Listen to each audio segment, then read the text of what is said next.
Ethiopia. Here's their story.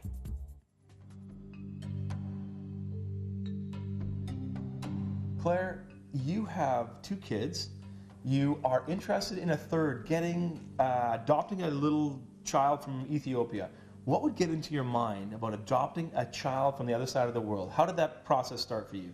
Well, my husband and I decided we wanted to have one more. Our oldest son actually has autism spectrum disorder, and we were expecting number 2, and he got his diagnosis, and we were told to seek genetic counseling before having any more kids, and they didn't know we were already expecting one. So that entire pregnancy was very stressful, and leading up to about his 2nd or 3rd birthday, our second son, we watched everything he did for any little signals of autism. So we thought, you know, we would like to have one more. We'd like to have a girl without the stress of worrying about that. So it was always also something that I had thought of as a young person growing up, that I would always want to adopt. So it just why Ethiopia? How did you get connected into that idea? I was part of that We Are the World generation and saw all the images on the screen, and that always kind of stuck with me growing up. And you know, we had looked at other programs and we weren't sure what was available, and that was one program that stuck out for me. And it has, you know, it's an easy time frame. You don't have to live there, and just doing the research, the country just seems like an amazing place to go. One of the things that I've been there, I've visited Imagine Adoption Agency. It's an incredible organization that you guys are working with. One of the things I was struck with is the fact that you're in Canada, you're taking a child out of an existing culture. How do you, as a parent, try to respect and honor that culture, realizing that he's not going to be fully Canadian because he still has a piece of Africa in him? How do you understand that to work out as a parent? I think it's going to be a learning curve, definitely. We've got lots of books that we're reading to try and help ourselves through it. We've got lots of other people who are going through the same thing that we can ask for help, and there are actually courses available on transracial adoption through the Ministry of Family Services in Greater Vancouver, I believe. So it's going to be a challenge. There are lots of local groups. I believe it's the Adoptive Family Association of BC that you can contact and get in touch with other families who've adopted from similar places. Just getting involved. Because you hear stories about adoptions, you know, people wanting to track and find their birth mother and these kind of things. I mean, is that going to be part of the process? I mean, obviously you don't know because it hasn't even happened, but do you think about those kind of things? Oh, definitely. There are some kids who are true orphans and they have no family. There are other families who've relinquished their kids because of poverty.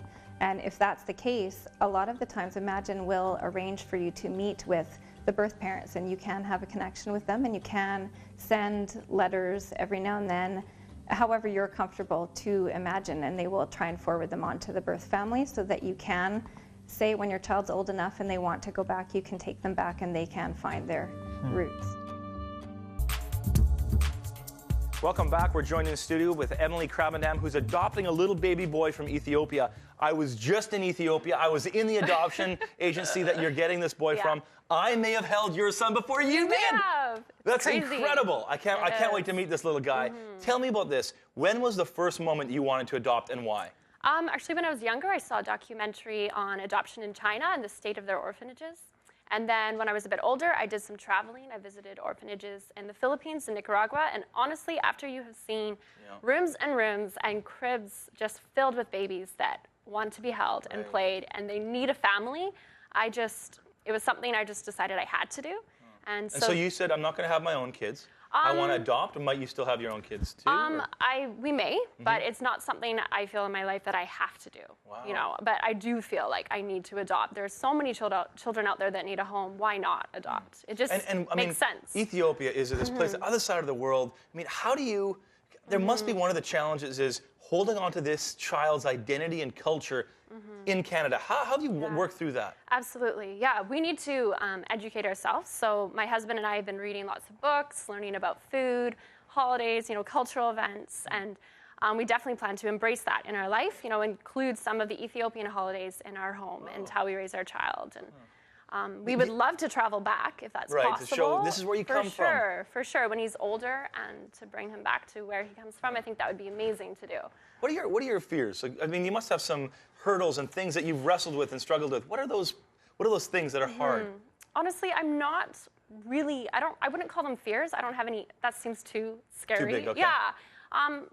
I don't know, there are concerns about raising, you know, a child from perhaps another racial background that's different from us, but I don't think it's anything that we can't overcome, and we'll just do our best. And I mean, it's worth it to just educate ourselves and do the best we possibly can. It's like any parent. No parent, I'm sure every parent has some fears, and so.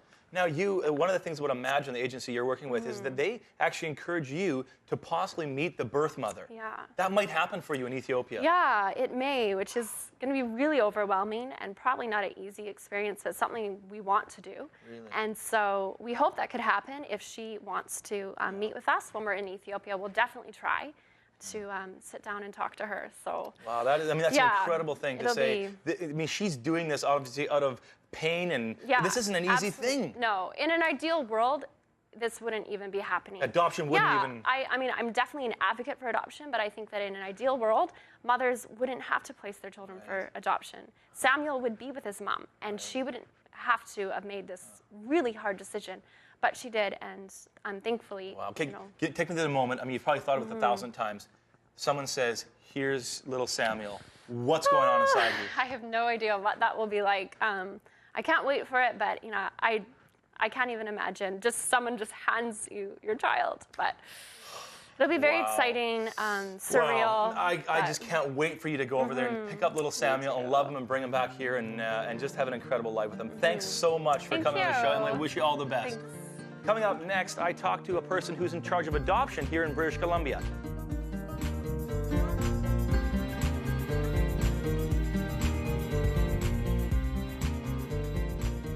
Makeup and cosmetic supplies for Randall Mark Perspectives are provided by Vasanti Cosmetics. Vasanti Cosmetics, I love my color.